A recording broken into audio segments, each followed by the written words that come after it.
आज हम जानना चाहेंगे आपसे कि माता देवी की भक्ति कैसे की जाए।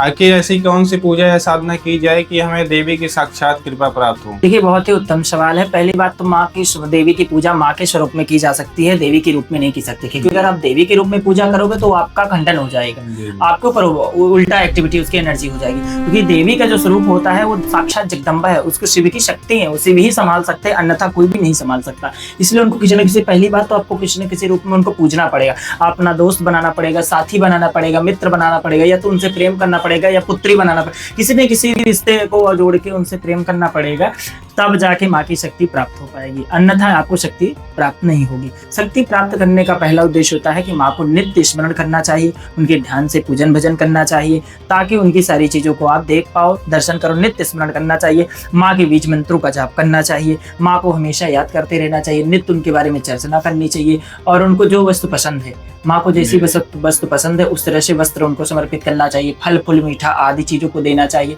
ताकि माँ भगवती हमसे अत्यधिक प्रसन्न हो और हमें उनके कृपा पात्र हो सके। क्योंकि शक्तियां पाना बहुत कठिन बात नहीं है, हमें उनके लिए कार्य करना कठिन है। हम उस तरीके से कार्य नहीं कर पा रहे हैं तो माँ की कृपा हमें प्राप्त नहीं हो पा रही। इसलिए उनकी कृपा प्राप्त करने के लिए माँ जगदम्बा बहुत ही सरल है और बहुत ही सुगम उपाय है। आप किसी के मन की अगर चीज करते हो तो वो ऑटोमेटिकली आप पे आकर्षण हो जाता है। तो उसी प्रकार से भगवान के अगर मन से चलेंगे, आप उनके मन के बताई हुई चीजों से चलेंगे, तो आप बहुत जल्दी उन्हें प्रसन्न कर सकते हैं। इसमें कोई बड़ी बात नहीं है। तो पहली बात, देवी मानना उनको छोड़ना पड़ेगा, क्योंकि वो तो देवी आदि शक्ति है। उनको कोई भी देवी के रूप में अगर आप देखोगे तो भस्म हो जाएगा, इंसान सही नहीं पाएगा उनका तीर। इसलिए पहले तो उनका स्वरूप माँ बनाइए, माँ से अपना संबंध बनाइए, प्रेम करिए, एक बच्चे की तरह, एक माँ की तरह प्रेम करिए, तो भी आपको पुत्र की तरह प्रेम कर और आशीर्वाद प्रदान करेंगे। धन्यवाद। जय श्री राम।